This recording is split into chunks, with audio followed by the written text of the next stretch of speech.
오늘 시편도 상당히 격한 아주 강한 또 호소력이 있는 그런 시편입니다. 대체로 본 시편은 8절에 셀라는 음성을 높여서 그런 뜻일 수 있고요. 어떤 우리의 마음을 끌어올려서 그런 뜻일 수가 있겠습니다. 8절을 중심으로 전반부, 후반부, 형식적으로는 이렇게 대체로 나눕니다. 그러나 내용적으로는 세 부분으로 우리가 생각해 볼 수가 있을 것 같습니다.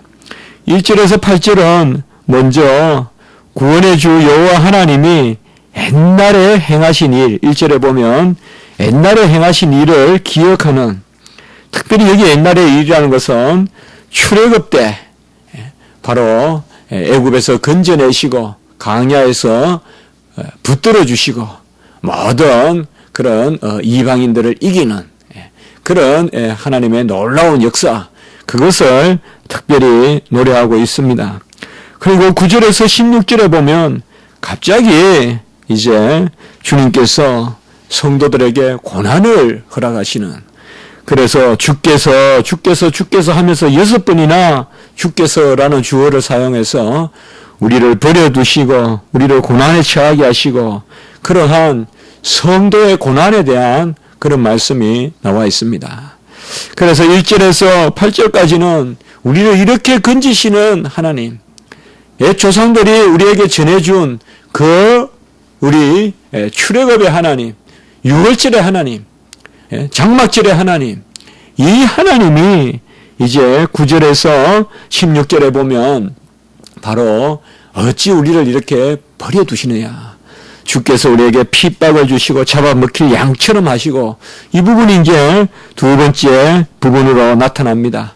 그리고 이러한 전체적인 고난이 연속되는 가운데서도 17절에서 대체로 26절까지는 언약의 주를 의지한다, 떠나지 않는다. 이런 가운데서도 우리가 17절에 보면 주의 언약을 어기지 아니하고 18절에 보면 주의 길을 떠나지 아니하였으니 라고 하면서 26절까지 쭉 노래하고 있습니다. 본 시편의 기자는 지금 어떤 상황일까요? 말할 바도 없이 크게 고난을 당하는 어떤 그런 상황입니다. 대체로 오늘 이 시편은 거의 시편 주석가들이 이 시편은 개인의 고난이 아니라 민족적 고난을 노래한 것이다. 그래서 어느 민족, 특별히 하나님의 백성인 이스라엘 민족이 당하는 고난, 그러면 특별히 어떤 일일까? 이것도 여러 가지 그러한 설들이 있습니다. 대체로 오늘 말씀해 보면 풍전등화와 같은 그런 민족적 순환이 있으나 아직까지 완전히 망하지는 않은, 그래서 아수르가 침범할 때 혹은 바벨론이 침범을 했으나 아직까지 망하지는 않았을 때, 또 어떤 사람은 안티오코스 에피파네스 있죠. 가장 잔인했던 그런 왕이 쳐들어왔을 때 여러 가지 이야기를 하는데 우리가 곧 살펴보겠지만은 히스기야와 관계되는 그런 말씀이 좀 나와요. 그래서 바로 히스기야 왕이 기록한 것이 아닌가. 아수르가 침범했을 때 모든 금을 다 빼앗기고 금을 다 조공으로 주고 끌어서 주고 하는 그때 바로 히스기야 왕이 지었던 것이 아닌가라고 이야기하지만은 확실히 알 수가 없고, 또 그것을 아는 것이 뭐 크게 유익하겠습니까? 하나님의 말씀을 우리가 받으면 되는데, 어쨌든 고라 자손의 마스길이다. 마스길은 교훈이란 뜻이에요. 그래서 고라 자손이 기록한 교훈, 고라 자손이 노래일 수도 있지만 바로 누군가가 노래한 것을 고라 자손이 기록했다라고 대체로 이렇게 여기게 됩니다. 1절에서 8절에 보면 옛날에 행하신 일, 우리는 신앙의 삶을 살 때, 성도의 삶을 살 때 이 기억을 잘해야 되거든요. 기억, 이 망각은 불평의 길이요, 기억은 감사의 길인데 우리가 잘 망각하잖아요, 여러분. 안 그렇습니까? 잘 망각해요. 얼마나 잘 망각하는지 몰라요, 우리가. 그런데 옛날에 행하신 일을 기억하고 특별히 그것을 기억할 뿐만 아니라 그 일이 오늘날 역사한다. 기억하는 그 일이 지금 역사한다. 이것을 특별히 우리가 기념이라고 해요. 기념. 기념이라는 것은 과거의 일이 지금도 현재적으로 역사한다. 그래서 성찬의 기념. 기념은 해고적이지만이 않아요. 옛날에 역사적 일이 있었고 지금 그것이 역사한다 이 말이죠. 주님이 죽으셨고 살과 피가 나를 위해 흘리셨고 십자가에서 그 살이 지금 나의 양식이요. 그 피가 지금 나의 음료다. 그게 바로 성찬이잖아요. 그래서 1절에서 8절에 보면 옛날에 행하신 일이 전적인 은혜다. 특별히 3절에 보시면 마지막 부분에 기뻐하신 까닭이다. 다른 아무 이유도 없어요. 그들을 구원하신 것은 오직 주께서 그들을 기뻐하신 까닭이다. 이것을 우리가 에베소서에 보면 기뻐하심으로 이 전적인 은혜를 뜻해요. 구약에도 이 말씀이 나와요. 하나님의 뜻에 따라 하나님의 기뻐하심에 따라 하나님의 원하심에 따라 같이 합시다. 기뻐하심에 따라 원하심에 따라 뜻하심에 따라 이 세 단어는 항상 하나님의 전적인 은혜를 뜻해요. 그냥 기뻐하시네 했다는 거예요. 아버지가 기뻐해서 애를 먹였지 뭐 다른 이유가 있냐 이 말이에요. 부모가 기뻐서 하는 거지 무슨 거기에 애가 뭐 열심히 잘 살아서 밥을 주고 애가 열심히 공부하니까 점심 주고 공부 안 하면 점심 굶기고 그게 아니잖아요. 그저 기뻐해서. 그래서 기뻐하신 까닭이다. 주께서 그들을 기뻐하신 까닭이다. 이게 바로 핵심이거든요. 옛날에 이스라엘 백성을 구원하신 것은 주께서 그들을 기뻐하신 까닭이다. 우리가 지난주 설교도 했지만은 바로 기쁨을 이기지 못하시고 스바냐서 그 말씀을 우리가 봤잖아요. 그가 너로 인하여 기쁨을 이기지 못하시고 너를 잠잠히 사랑하시고 즐거이 기뻐하시리로다. 바로 기쁨을 이기지 못하셔서 그 일을 행하셨다. 신명기 7장 7절과 8절에 보면 여호와께서 너희를 기뻐하시고 너희를 택하심은 너희가 다른 민족보다 수요가 많기 때문이 아니니라. 이스라엘 백성 수요는 많았거든요. 그러나 그것이 너희들이 이렇게 사람이 많다고 해서 모래와 같이 많다고 해서 내가 너희를 택하신 것이 아니다. 너희를 오히려 모든 민족 중에 가장 적으니라 오히려 이야기하고 있어요. 너희는 모든 민족 중에 가장 적으니라. 여호와께서 다만 너희를 사랑하심으로 말미암아 이렇게 신명기 7장 7절과 8절에서 말하고 있어요. 바로 너희를 기뻐하시고 다만 너희를 사랑하심으로 말미암아 너희들이 무슨 잘나서도 아니고 숫자가 많아서도 아니고 보기에 흠모할 만해서가 아니라 바로 너희를 기뻐하시고 사랑하시로 말미암아 구원했다라고 이렇게 말씀합니다. 그래서 2절에 보면 주의 손이 역사했다. 주의 손이 무백성을 내쫓고 그리고 조상들을 이 땅에 뿌리박게 하시고 다른 민족들은 고달프게 하시고 그리고 아예 우리 조상들은 번성하게 했다. 주의 손이 나오고요. 이제 3절에 보시면 자기 칼로 주의 칼로 하나님의 칼로 땅을 차지하셨고 그들이 팔에 구음하신 것이 아니라 주님께서 오른손과 주의 팔과 그리고 주의 얼굴에 빛으로 하셨다라고 이렇게 말씀하고 있습니다. 우리가 이런 것을 하나하나 다 따져 들어가면 역사적 사건이 있어요. 빛을 발하셔서 그들의 눈을 멀게도 하시고 다 그런 사건이에요. 이런 것을 상징으로만 읽으면 안 돼요. 다 그때그때 있었던 일이에요. 특별히 주의 손은 우리가 섭리의 손이다. 칼빈이 말했죠. 주의 섭리는 눈에만 있지 아니하고 손에도 있나이다.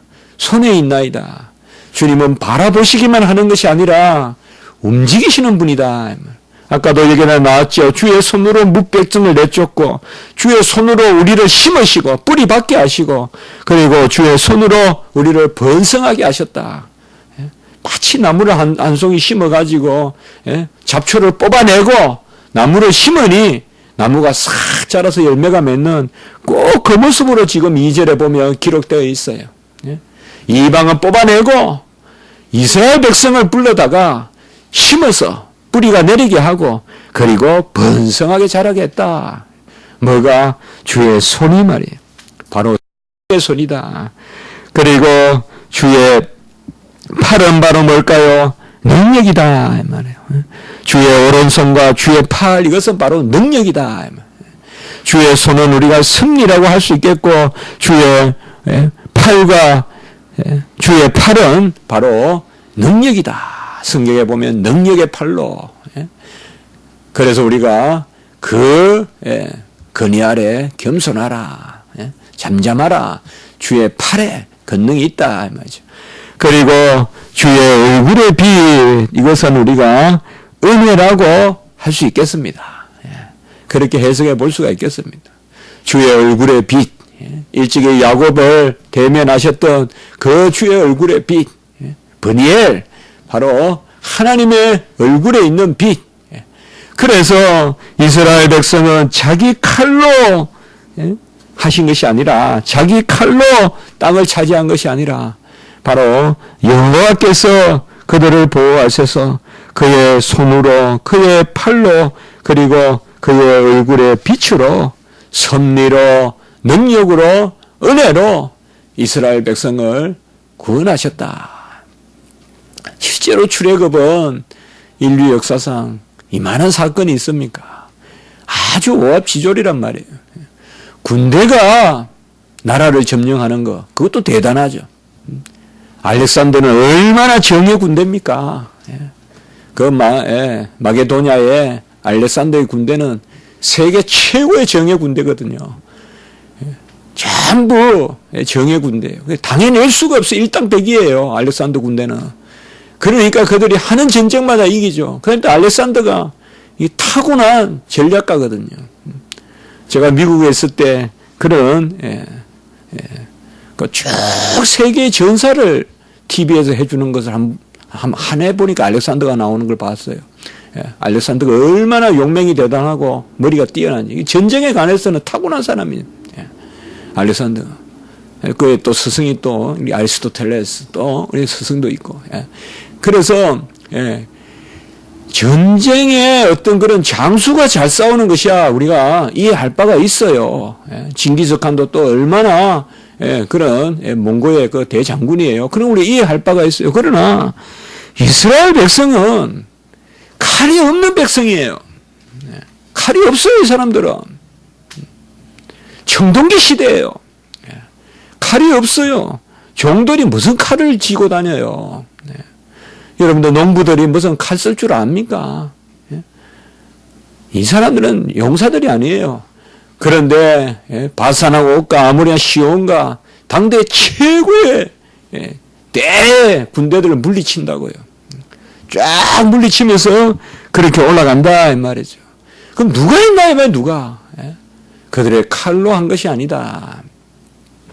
하나님의 일은 우리가 성전이다 이런 말도 쓰고 하지만은 여호와의 이름으로 우리가 전쟁한다라고 하지만 바로 우리의 어떤 도구를 갈아서 또 나를 세워서 하는 것이 아니라 기드온이 물리쳤듯이 그저 그들은 나팔을 불고 항아리를 깨뜨리고 오히려 자기를 깨뜨리면서 나간다 이 말이죠.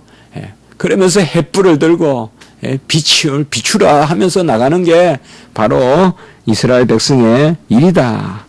그래서 5절에 보면 오직 그들이 한 것은 뭐냐 하면 우리가 주를 의지하여 우리 대적을 누르고 우리를 치러 일어나는 자를 주의 이름으로 밟으리다 이렇게 말하고 있습니다. 그러니까 나는 오직 주의 이름으로 나아간다. 다윗이 그랬잖아요. 다윗이 그랬잖아요. 너는 병기로 나오고 너는 갑옷으로 입고 나오지만은 나는 갑옷도 필요 없고 병기도 필요 없고 나는 만군의 주 여호와의 이름으로 나아간다 이 말이죠. 어찌 여호와가 없는 저런 백성을 내가 조롱을 당하겠냐. 그게 바로 다윗의 신앙 아니에요. 다윗은 바로 만군의 여호와의 이름으로 나아가잖아요. 사도 베드로와 요한이 성전 미문 앞에 그 타고난 안전뱅이 그러면서 거지인 그 미문 앞에 그 타고난 거지들 안전뱅이를 고친 것도 바로 은금은 내게 없거니와 내게 있는 것으로 내게 주노니 나사렛 예수의 이름으로 걸어라. 바로 주의 이름으로 걸어라. 주의 이름으로 전쟁하고 주의 이름으로 낳는다.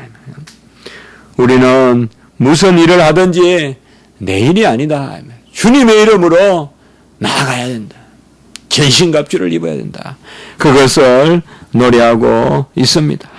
특별히 8절에 보시면 우리가 종일 하나님을 자랑하였나이다. 사실상 우리가요, 모든 일이 잘 돼갈 때는요, 내 자랑이 없을 때예요, 사실. 이걸 우리가 기도해야 돼요, 평소에. 일이 잘 되길 기도하지 말고 여호와를 자랑할 거리가 많게 기도해야 돼요. 일이 잘 된 듯 하면 또 넘어져요. 그러나 일이 잘 되고 여호와를 자랑할 거리가 많아야 돼요. 그게 바로 하나님의 집이다. 우리 최근에 말씀도 봤죠. 히브리서 3장 6절. 소망의 확신을 굳게 붙들고 끝까지 여호와를 자랑하면 그가 여호와의 집이다. 여기 집이 뭐예요? 만유의 후사, 히브리서의 만유의 후사 예수 그리스도잖아요. 바로 후사가 집의 주인이잖아요.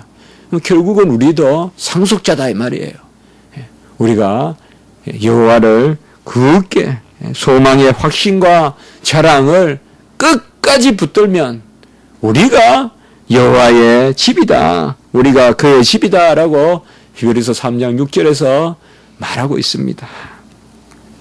우리의 인생이 많은 일에 우여곡절을 겪고 어떨 때는 파릇파릇하고 쌍이 날 때도 있고 어떨 때는 예쁜 꽃을 피우듯이 만개할 때도 있지만 항상 그렇지만은 않겠죠. 우리도 연약할 때가 있고 미련할 때가 있고 넘어질 때가 있고 알지 못하는 아주 빗발치는 화살이 나를 향하여 날아올 때도 있고 위로부터 바위가 내리칠 때도 있고 얼마나 우리가 인생을 살다 복잡다단할까요?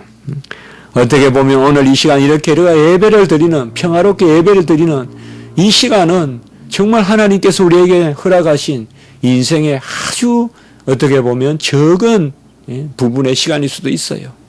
많은 시간 동안에 우리는 근심해야 되고 부모에 대한 근심이 떠나면 또 부부의 근심도 생기고 또 부부에 대한 근심이 떠나면 자녀에 대한 근심도 생기고 무엇보다 나의 근심은 끝이 없고 계속 우리가 이렇게 우리 인생이 보면 어떻게 보면 정말 야곱과 같이 험악한 세상을 우리가 살아가는데 그러나 우중에 비가 오는 가운데서도 비가 그치면 그때그때 보이는 그 무지개 같은 게 뭐가 있냐. 그게 바로 저는 자랑이라고 생각한다. 그게 바로 무지개가 바로 하나님을 자랑하는 것이다. 나를 자랑하는 것이 아니에요. 무슨 내가 일을 했다고 장마를 그치게 했다고 나를 자랑하는 것이 아니라 바로 여호와를 자랑하는 것이다. 정말 이 자랑이 우리를 넘치는 내 자랑이 아니라 이 말이에요. 내 자랑은 정말 숨겨야 된다. 정말 숨겨야 된다. 한 번도 내 자랑에서 부끄럽지 않을 때가 없었다. 내가 뭘 했다는 걸 이야기해서 안 부끄러울 때가 없다. 여호와를 자랑하면 나는 숨어 있는 것 해도 결국은 내가 채워지더라. 화평하더라. 그리고 든든한 그런 그야말로 그게 내 자랑이다. 여호와를 자랑할 때 우리는 무슨 일을 하든지 간에 숨겨야 돼. 정말 이 숨기는 거 이거 잘해야 된다. 무슨 일을 하든지 숨기고 감추고 내가 했다 안 하고 그리고 여호와께서 하셨다. 그 가운데 우리는 감사가 있다. 그래서 8절에 보면 우리가 종일 하나님을 자랑하였나이다. 그리고 하나님의 이름에 영원히 감사하리이다. 셀라라고 이렇게 목소리를 높여서 찬미를 하고는 이제 우리가 보면 그렇잖아요. 내가 지금 어려움을 당했어요. 내가 힘든 일이 있어요. 지금 이게 현실이에요. 아주 강한 군대가 쳐들어왔어요. 풍전등화예요. 언제 망할지 몰라요. 언제 죽을지 몰라요. 나만 죽으면 괜찮은데 내 가족이 어떤 능력을 당할지 몰라요. 그 가운데서도 먼저 이 시편 기자는 바로 기념하는, 기억하는 그런 노래를 시작하고 있다는 것. 여호와께서 나에게 여호와를 나를 살리시고 여호와는 나를 지금까지 한 번도 여호와의 뜻을 굽히신 적이 없고 배반치 아니하시고 폴리각과 같이 한 번도 나를 배반한 적이 없고 그렇게 노래를 하고 그리고 이제 현실을 내어놓습니다. 어떻게 보면 상당히 금방 감사한다 해놓고 금방 자랑한다 해놓고는 바로 9절에 보면 주께서 10절에도 주께서 하면서 14절까지 주께서가 연거푸 6번 나옵니다. 이후에도 한 번 더 나오지만은 우리가 문맥상 이 6가지가 바로 주께서 그 백성에게 징계를 하는 모습을 보여주고 있습니다. 주께서 그의 백성에게 징계를 하게 한다. 첫 번째 보시면 9절에 보면 주께서 우리를 버려 욕을 당하게 하시고 더 이상 군대와 함께 나아가지 아니하시나이다. 우리 이스라엘 군대는 여호와의 군대거든요. 특별히 하나님의 군대거든요. 그런데 하나님이 함께하지 않으면 무슨 힘이 있겠어요? 이스라엘 백성이 무슨 힘이 있겠어요, 여러분들?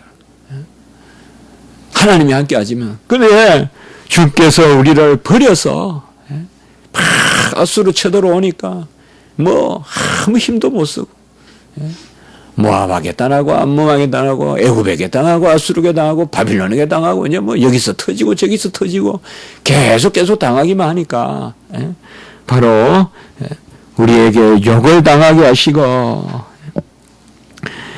우리가 신명기나 이런 데 보면 민수기나 신명기에 보면 여호와께서 우리보다 먼저 가셔서 선행하셔서 이런 말씀이 많이 나오는데 먼저 군대를 이끄시는 분이 바로 여호와 하나님이신데 여호와는 우리를 버려서 군대와 함께 나가지 아니하신다.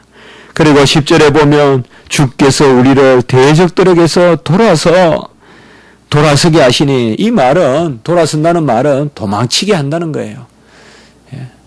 전쟁하다가 등을 보인다는 말이에요. 곧 패배한다는 거예요. 주께서 우리를 도망치게 하시고 능히 맞서지 않고 도망치고 그들은 약탈한다. 우리는 도망치니까 놔두고 도망치니까 그들은 온갖 것을 약탈한다. 아까 우리가 이 시편의 기자를 히스기야로 본다면 왕하 열왕기하 18장 13절에서 16절에 보면 아수르의 사네립이 쳐들어오죠. 그때 히스기야가 금을 바치죠. 성전의 금을 다 그냥 다 주고 그것도 모자라 가지고 바로 벗겨서 성전 기둥에 있는 입혀져 있는 금까지 벗겨서 주죠. 자, 칼빈은 이 부분에서 그렇게 주석하고 있더라고요. 그래서 히스기야가 아마 저자가 아닐까. 그렇게 해석하는 경우가 있다 이 말이죠. 그래서 여기에서 특별히 그렇게 주석을 하는 것을 봤습니다. 어쨌든 주께서 우리를 대적들에게서 도망치게 하고 남은 것들은 다 탈취당하게 하시고 11절에 보시면 주께서 잡아먹힐 양처럼 그들에게 넘겨주시고 여러 민족 중에 우리를 흩으셨나이다. 특별히 이 흩음도 이스라엘 백성이 본격적으로 흩어지는 게 디아스포라가 언제냐? 바로 아수르가 침범했을 때거든요. 아수르가 니느웨에서 침범했을 때 그때부터 이스라엘 백성의 이 디아스포라 흩어짐이 시작되거든요. 정책적으로 흩었고 못 사니까 흩었고 완전히 초토화되어 버린 거예요. 완전히 그냥 이스라엘, 북쪽 이스라엘 초토화되어 버린 거예요. 싹 죽이고 싹 데려가고 이렇게 한 것이 바로 세계적으로 이 아수르는 잔인한 민족으로 역사상 아수르만큼 잔인한 민족이 없어요. 그래서 이 아수르가 그렇게 하셨다. 잡아먹힐 양같이 했다. 이 말은. 네 번째 보면 12절에 주께서 주의 백성을 헐값으로 파심이여 그들을 판값으로 이익을 얻지 못하셨나이다. 이 말이 얼마나 지금 강한 이야기예요. 주님이 그의 백성을 팔았는데 돈도 안 되는데 팔았다 이 말이에요. 이거 하나님 너무한 거 아니냐 이 말이에요. 돈이라도 받을 일이면 몰라도 돈 받을 일도 없으면서 왜 파셨냐. 이렇게 지금 또 시편 기자는 말하고 있어요. 주께서 주의 백성을 헐값으로 팔아버리시고 그리고 13절에 보시면 다섯 번째 주께서 이웃에게 욕을 듣게 하시고 이웃이 조롱하고 조롱하게 하셨다. 온갖 조소를 듣게 하시고 그리고 조롱을 듣게 하셨다. 14절에도 보면 주께서 무백성에게 이야기거리가 되게 하시며 민족 중에 머리 흔듦을 당하게 하셨나이다 하고 15절 16절에 계속되고 있습니다. 자, 우리가 여기에서 한 두 가지 생각해 볼 필요가 있어요. 첫 번째로 우리는 시편 기자가 그가 당하는 고난을 주께서 주신 것이라고 여겼다는 것이에요. 이것이 저는 일단 신앙이라고 생각해요. 우리는 고난을 받으면서 사탄이 주니 고난을 받으면 이웃이 주니 애매한 고난이라고 생각하지만은 그 고난의 뜻이 있는데 주께서 고난을 주셨다라고 말한다면 그 고난을 해결하실 분도 주님이시다는 것을 믿음이 있기 때문에 그런 거예요. 주께서 우리에게 고난을 주셨어요. 주가 아수르를 병기로 드셨어요. 그래서 주께서 계속 이야기해요. 아수르라고 말하지 않아요. 애굽이라 말하지 않아요. 바벨론이라고 말하지 않아요. 우리는 모든 이런 고난의 주어를 주로 바꿔야 돼요. 주님이 우리의 인생을 주장하시고 만유를 주장하시고 마귀 사탄도 주님의 허락이 없이는 그의 백성을 침범치 못한다고 고백할진데 어떻게 작은 일 머리카락 하나라도 주님의 허락이 없이 우리를 건들겠어요. 원수들이. 바로 주께서 하셨다.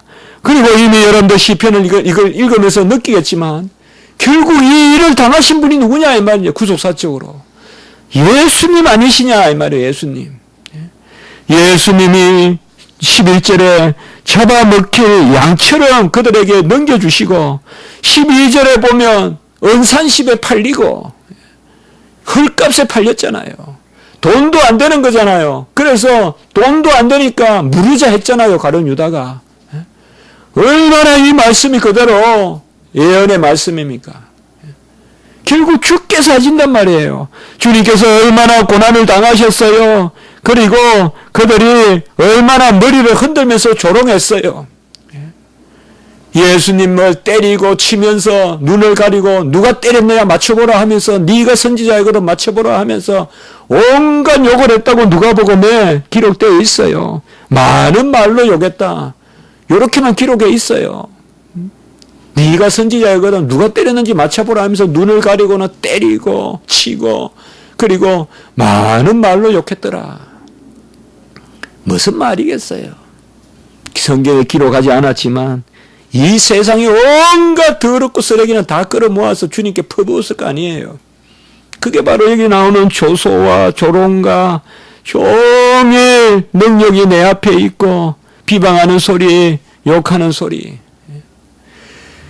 결국 이 시편은 우리는 모든 일을 주님의 섭리 가운데서 읽어낼 때 그때 우리가 모든 일이 거룩하고 모든 일이 선하다 이 말이에요. 감사함으로 받으면 버릴 것이 없다 이 말이에요. 모든 것이 기도와 말씀으로 거룩해지고요. 그것은 바로 주님의 어떤 일도 주님을 주어로 삼을 때 즐거워집니다. 그렇더라고요. 그 과정에서 우리가 몸부림치는 거예요. 그 과정에서. 그 기도해야 돼요. 하나님께 엎드려야 돼요. 내려놔야 돼요. 당장 그 일을 이성적으로 판단해서 너무 기뻐하거나 너무 슬퍼하지 말고 무슨 일이 있든지 그 일을 놓고 하나님 앞에 맡기면 주께서라는 말은 주를 원망한다기보다도 주께서 이 일을 이렇게 하시니 그들이 얼마 죄를 지었어요. 우리가 히스기야로 본다면 히스기야도 온전한 왕이 아니거든요.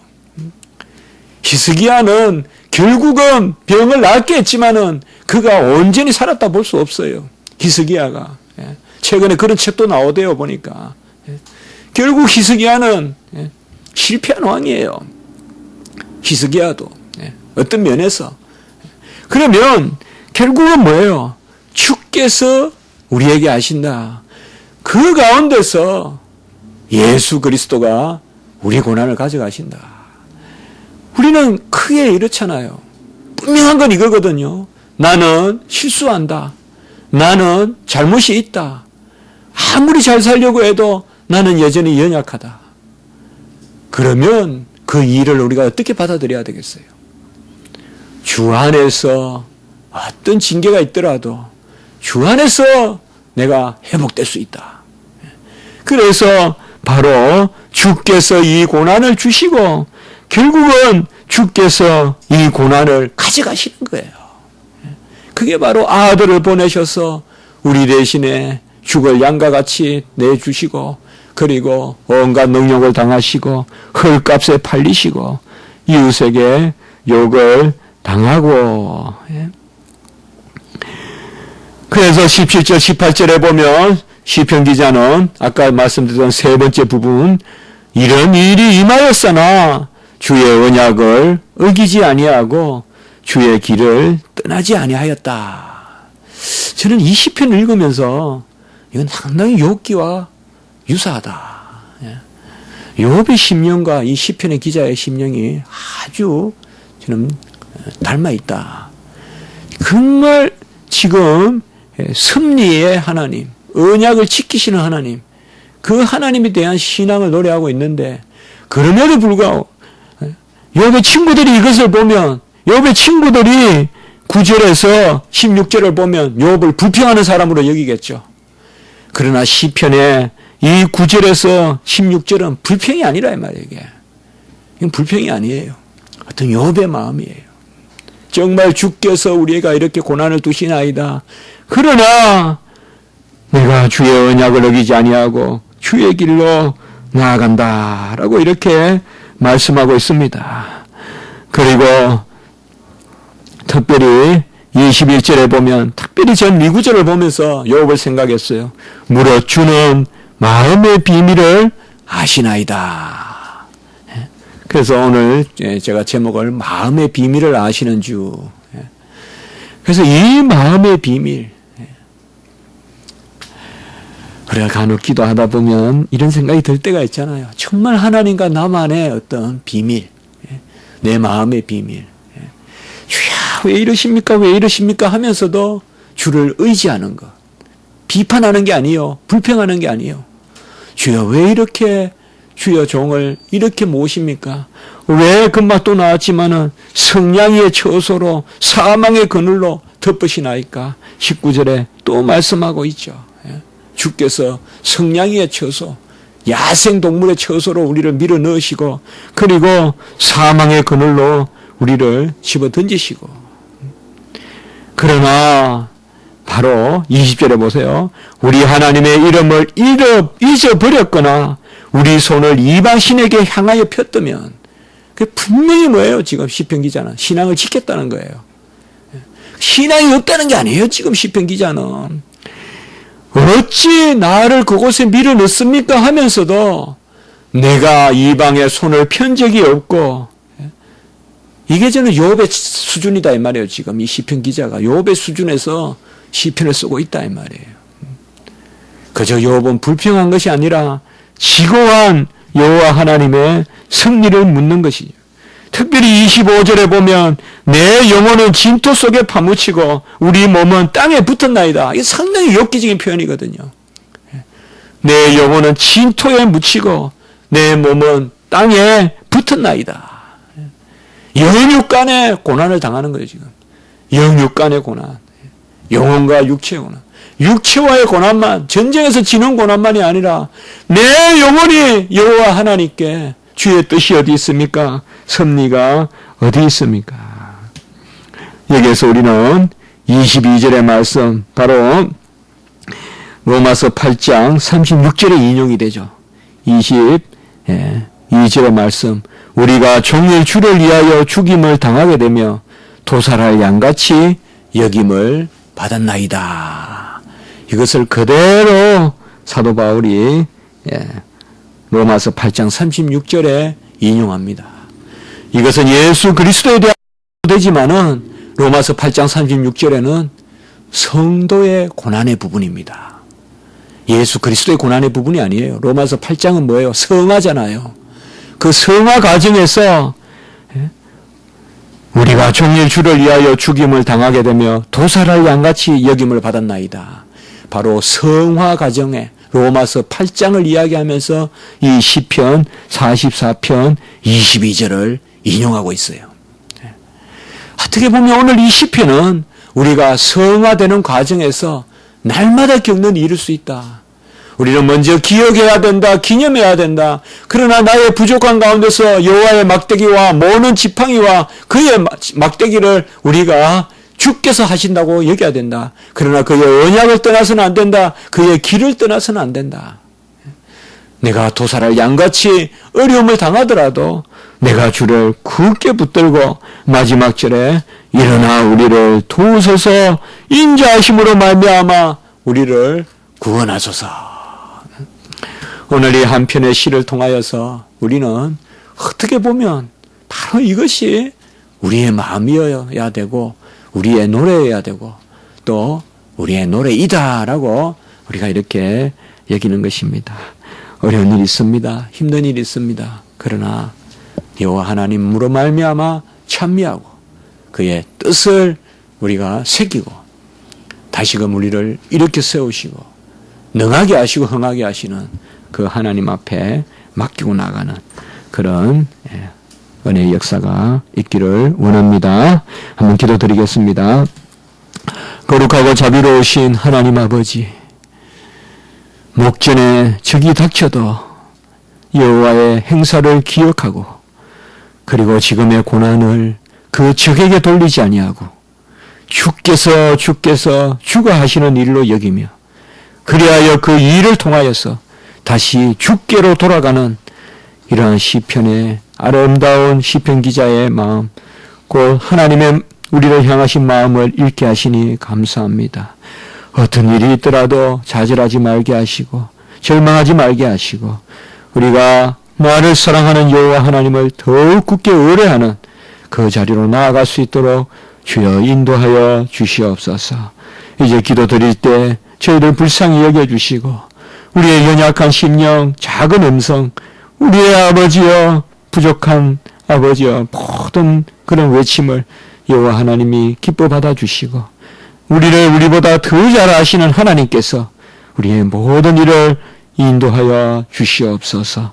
감사함을 드리옵고 구주 예수 그리스도 이름으로 기도드리옵나이다. 아멘.